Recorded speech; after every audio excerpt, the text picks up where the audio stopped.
সব ঠিক হয়ে যাবে এন্ড আমরা পারবো, আমরা দুজন মামে Absolutely. পারবো।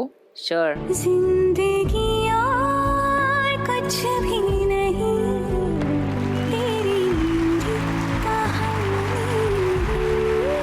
তোমার মতো মেয়ে প্রত্যেক মারা পাক, का गुमान ব্যাস আর কোনো টেনশনই নেই লাইফে।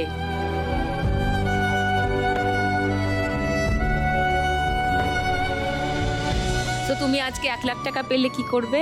আমি আর পড়াশোনাটাকে চালিয়ে যাব। পড়াশোনা করবে। আমি যখন ভর্তি হই ওইটুকুনি টাকা ছিল না আমার যে বই কেনার মতো। টাকাটা পেলে আমি পড়াশোনাটা এগিয়ে নিতে পারবো। All the best. চলো ফার্স্ট রাউন্ডটা খেলি এসো।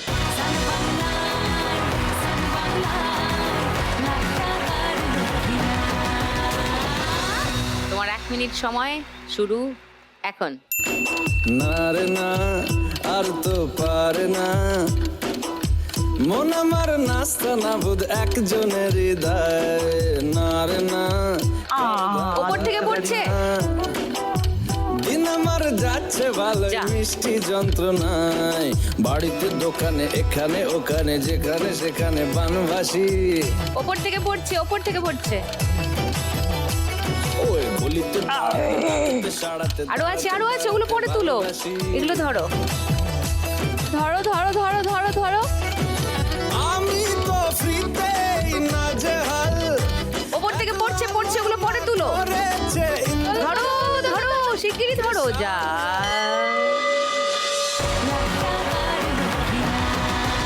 500, 1000, 1850, 20, 40, 2040।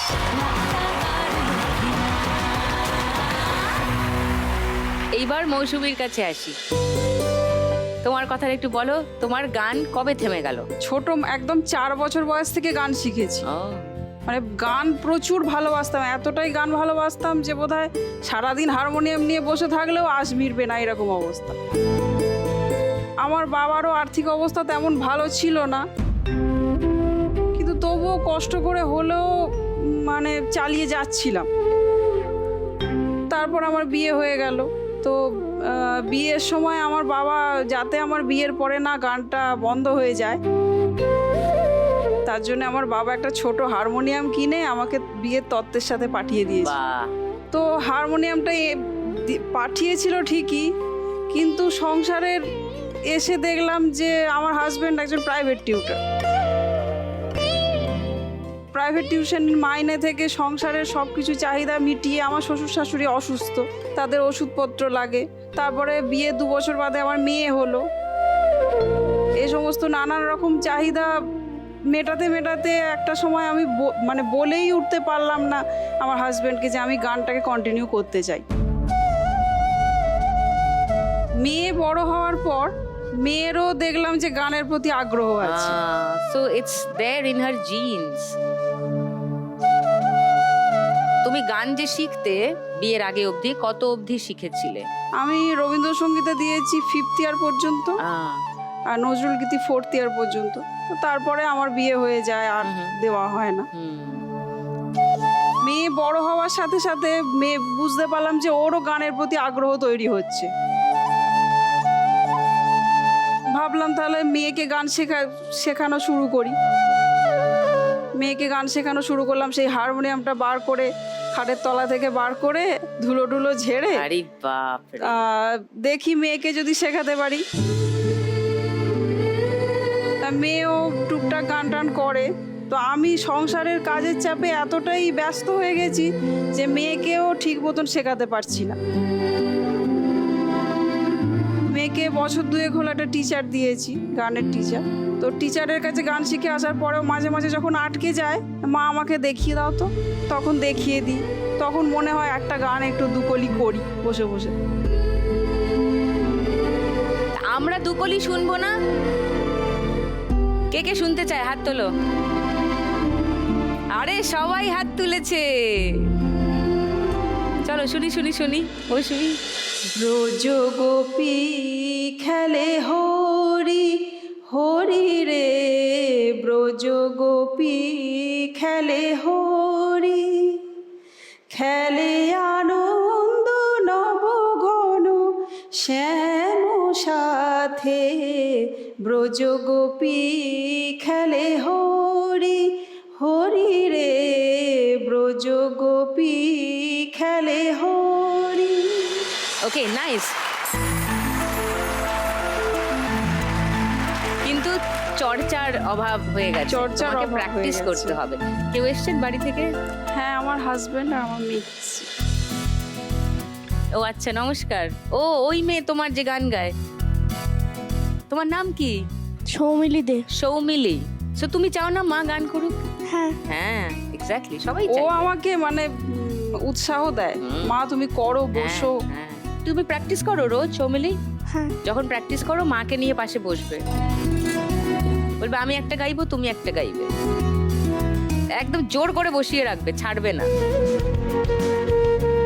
এবার বলো, 1 লাখ টাকা পেলে কি করবে? আমি যে ইচ্ছেটা, স্বপ্নটা আমার অপূর্ণ রয়ে গেছে সেটা পূরণ করব। রাইট। আর একটা ইচ্ছে আমার আছে দিদি, আমি গানের স্কুল খুলবো, মানে গান শেখাবো আমি। All the best. চলো ফার্স্ট রাউন্ডটা খেলি। তোমার 1 মিনিট সময় মৌসুমী, শুরু হচ্ছে এখন। লুকোচুরি খেলতে নেমে যাচ্ছি, গেমে খাচ্ছি খাবি, বিনা মেঘে মাথায় পরে বাস, কনুইয়ের কাছে টাকা আটকে আছে, এই যা বেরিয়ে গেল। আছে ঘাপটি মেরে বলবে ধরো, ধরো, পড়বো তো, ধরো, ধরো, ধরো, ধরো। হ্যাঁ, নাইস, লাভলি। লুকোচুরি খেলতে নেমে যাচ্ছি, গেমে খাচ্ছি খাবি, বিনা মেঘে মাথায় পরে বাস, ধরো, ধরো, ধরো, ধরো, ধরো, ধরো, ধরো। চিড়িয়া কোথায় আছে ঘাপটি মেরে বলবে কে রে, সিরিয়াস কেস খেয়েছি আজ, আমি হোঁচট খেয়ে হন্যে হরিদা। ওপর থেকে পড়ছে, ধরো ধরো Mousumi, come on, very good. ও, টাইম আপ। 200, 400, 150, 70, 30, 40, 2640। মানসীর গল্পটা শুনিয়ে এবার। আমার বাড়ি তো বনগাঁতে, দিদি প্রথমেই বললাম। আমার বাপের বাড়ি আর শ্বশুর বাড়ি মোটামুটি হেঁটে গেলে আধা ঘন্টা লাগবে। ও, আমার জন্ম বাংলাদেশে হয়েছিল, আমি যখন 1 বছর তখন আমি চলে এসেছিলাম। আমার দিদি ছিল ওখানে, আমরা টোটাল 4 ভাই বোন। তা আমার দিদি ছিল, দিদিকে মোটামুটি কিছু খারাপ রোগ তুলে নিয়ে গেছিল 14 বছর বয়সে।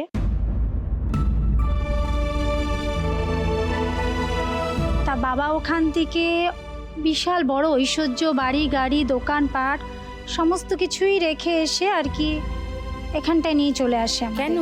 মানে আমি তো মেয়ে। তোমাদেরকে সেভ করতে। হ্যাঁ হ্যাঁ হ্যাঁ।